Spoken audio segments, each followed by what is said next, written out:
आइए सीधा मुद्दे पर आते हैं। आज की इस गहराई भरी चर्चा में हम मानव इतिहास के सबसे बड़े, सबसे हैरान करने वाले वैज्ञानिक रहस्यों में से एक को खंगालने वाले हैं। सोचिए, एक ऐसी विशाल और शानदार सभ्यता जो आज से 5000 साल पहले अपने चरम पर थी और फिर अचानक से मिट्टी के नीचे दफन हो गई। तो चलिए, बिना किसी देरी के इस दिलचस्प ऐतिहासिक सफर की शुरुआत करते हैं। अब जरा एक पल के लिए रुककर सोचिए, क्या वाकई 5000 साल पहले कोई ऐसा समाज अस्तित्व में था जिसकी जीवन शैली, जिसकी बनावट आज के हमारे आधुनिक शहरों से भी कहीं ज्यादा स्मार्ट और व्यवस्थित थी? ये कोई कोरी कल्पना नहीं है, बल्कि एक ऐसा सच है जो हमारे इतिहास और हमारी जड़ों को देखने का पूरा नजरिया बदल देता है। आज हम इसकी प्राचीन बुद्धिमत्ता और अपने असली मूल की कहानी को करीब से समझने वाले हैं। भाग 1, एक महान सभ्यता की खोज। इतिहास के ये पन्ने कैसे खुले, इसकी कहानी भी किसी थ्रिलर से कम नहीं है। 1826 में चार्ल्स मैसन ने पहली बार कुछ अजीबोगरीब ईंटों के टीले देखे थे। लेकिन सबसे बड़ी ऐतिहासिक भूल हुई 1856 में। रेलवे लाइन बिछा रहे इंजीनियरों और मजदूरों को लगा कि उन्हें मुफ्त की बेहतरीन पक्की ईंटें मिल रही हैं। और हैरानी की बात देखिए, उन्होंने बिना ये जाने कि वे एक 5000 साल पुरानी सभ्यता को नष्ट कर रहे हैं, लगभग 16 किलोमीटर लंबी रेलवे लाइन उन प्राचीन ईंटों की बुनियाद पर बिछा दी। खैर, आखिरकार 1920 में जब सर जॉन मार्शल के नेतृत्व में आधिकारिक रूप से खुदाई शुरू हुई, तब जाकर दुनिया के सामने ये विशाल सच उभर कर आया। भाग 2, दुनिया का पहला आधुनिक समाज। ये समझना बहुत जरूरी है कि उनका बुनियादी ढांचा कितना ज्यादा उन्नत था। बस इस तुलना को ही देख लीजिए। आज के हमारे बड़े बड़े शहरों में थोड़ी सी बारिश होती है और सड़कें नदियों में बदल जाती हैं, नाले जाम हो जाते हैं। वहीं 5000 साल पहले हड़प्पा के लोगों ने एक बेहतरीन ढकी हुई जल निकासी प्रणाली बना रखी थी। हर घर का गंदा पानी एक मुख्य नाले में जाता था। उनकी सड़कें एक दूसरे को बिल्कुल 90 डिग्री या समकोण पर काटती थीं। इस समाज में कोई बहुत ऊंचे महल या राजाओं की विशाल मूर्तियां नहीं मिली, बल्कि एक बड़ा सार्वजनिक स्नानागार मिला। ये साफ दिखाता है कि उनके लिए दिखावे से कहीं ज्यादा साफ सफाई और आम जनता की सहूलियत मायने रखती थी। और बात सिर्फ भवन निर्माण तक सीमित नहीं थे। ये प्राचीन लोग जल विज्ञान यानी हाइड्रोलिक इंजीनियरिंग में भी गजब के उस्ताद थे। लोथल में दुनिया का सबसे पुराना गोदीवाड़ा या बंदरगाह मिला है। वहां उन्होंने एक ज्वार नियंत्रण प्रणाली या टाइडल लॉक बना रखा था, ताकि समंदर में ज्वार आने पर जहाज आसानी से अंदर आ सकें और जब पानी कम हो तो वो कीचड़ में ना फंसें। मेसोपोटामिया के पुराने लेखों में इसी महान व्यापारिक सभ्यता को मेलूहा कहा गया है। मतलब ये लोग असल में दुनिया के पहले अंतर्राष्ट्रीय व्यापारी थे। भाग 3, अनसुलझी लिपि और गहरे रहस्य। अब यहां से कहानी थोड़ी रहस्यमयी हो जाती है। मोहनजोदाड़ो, जिसका शाब्दिक अर्थ ही है मुर्दों का टीला, वहां की सड़कों और सीढ़ियों पर बेतरतीब ढंग से बिखरे हुए 37 कंकाल मिले। इन कंकालों की स्थिति देखकर ऐसा लगता है जैसे मौत बस अचानक से आ गई हो। किसी को भागने का या यहां तक कि अपनों को दफनाने तक का मौका नहीं मिला। आखिर उस दिन हुआ क्या था? कोई अचानक आई भयानक बाढ़, कोई अनजान महामारी, या फिर कोई बहुत बड़ा जनसंहार? ये रहस्य शायद सुलझ भी जाता, लेकिन सबसे बड़ी निराशा ये है कि उनकी लिपि आज तक पढ़ी नहीं जा सकी है। हमने मिस्र और मेसोपोटामिया की लिपियों को तो पढ़ लिया है, लेकिन सिंधु घाटी की मोहरों पर मिले ये 400 से ज्यादा अनोखे प्रतीक आज भी बिल्कुल खामोश हैं।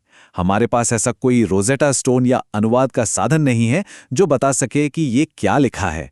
कुछ विद्वानों का तो यहां तक मानना है कि शायद ये कोई भाषा है ही नहीं, बल्कि आज की किसी कंपनी के लोगो या व्यापारिक चिन्हों की तरह सिर्फ प्रतीक हैं। लेकिन इन्हीं खामोश प्रतीकों के बीच हमें एक 10-10.5 सेंटीमीटर की कांसे की नर्तकी की मूर्ति मिलती है। ब्रिटिश पुरातत्वविद मॉर्टिमर व्हीलर का यह कथन इस छोटी सी मूर्ति की पूरी अहमियत को बयान कर देता है। कमर पर हाथ रखे, बाहों में ढेर सारी चूड़ियां पहने, ये मूर्ति एक ऐसे समाज की झलक देती है जहां युद्ध या हथियारों से ज्यादा कला, वेशभूषा और महिला सशक्तिकरण को तरजीह दी जाती थी। वहां महिलाओं की स्थिति दबी कुचली बिल्कुल नहीं थी। और अब उस रहस्य की बात करते हैं जो शायद सबसे ज्यादा हैरान करता है। एक सींग वाले जानवर की मोहर। पूरी खुदाई में सबसे ज्यादा इसी जीव की मोहरें मिली हैं। शरीर एक मजबूत बैल का, लेकिन सिर पर सिर्फ एक लंबा सींग। अब जीव विज्ञान के हिसाब से तो ऐसा जानवर होना नामुमकिन है।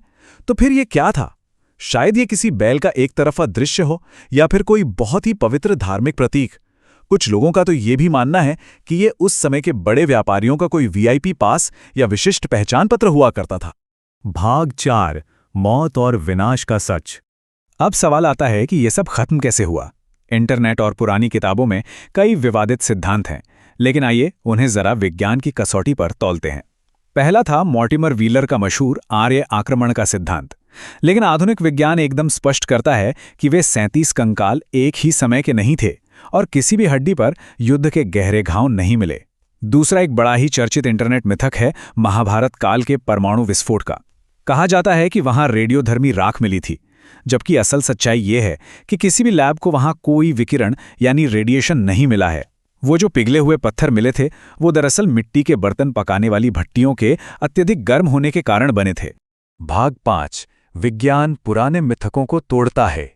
तो फिर असली हत्यारा कौन था? विज्ञान बताता है कि इस महान सभ्यता को किसी इंसान ने नहीं बल्कि भीषण भौगोलिक उथल-पुथल और जलवायु परिवर्तन ने खत्म किया था। हिमालय में भयंकर भूकंप आए, जमीन ऊपर उठी और नदियों ने अपना रास्ता बदल लिया। यमुना पूरब की ओर मुड़कर गंगा में जा मिली और सतलज पश्चिम की ओर मुड़कर सिंधु में। इसका नतीजा वो विशाल घग्घर हकरा नदी प्रणाली, जिसे कई लोग पौराणिक सरस्वती नदी मानते हैं, वो पूरी तरह सूख गई।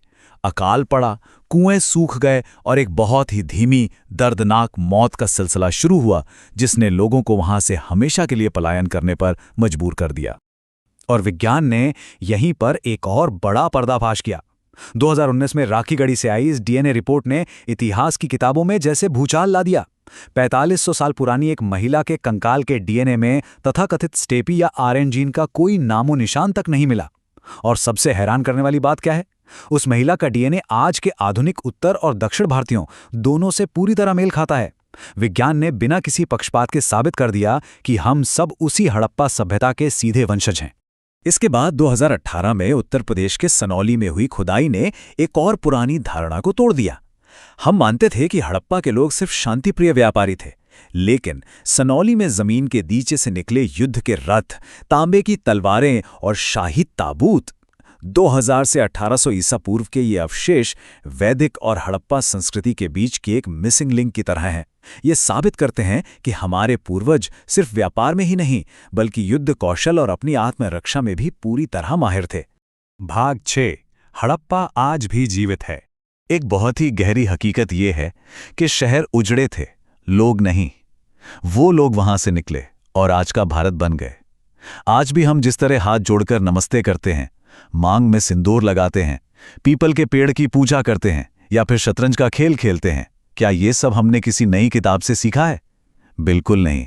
ये 5000 सालों से हमारे डीएनए का, हमारे अस्तित्व का हिस्सा है। हड़प्पा की ईंटें भले ही बिखर गई हों, लेकिन उनकी वो शानदार संस्कृति आज भी हमारे अंदर धड़क रही है।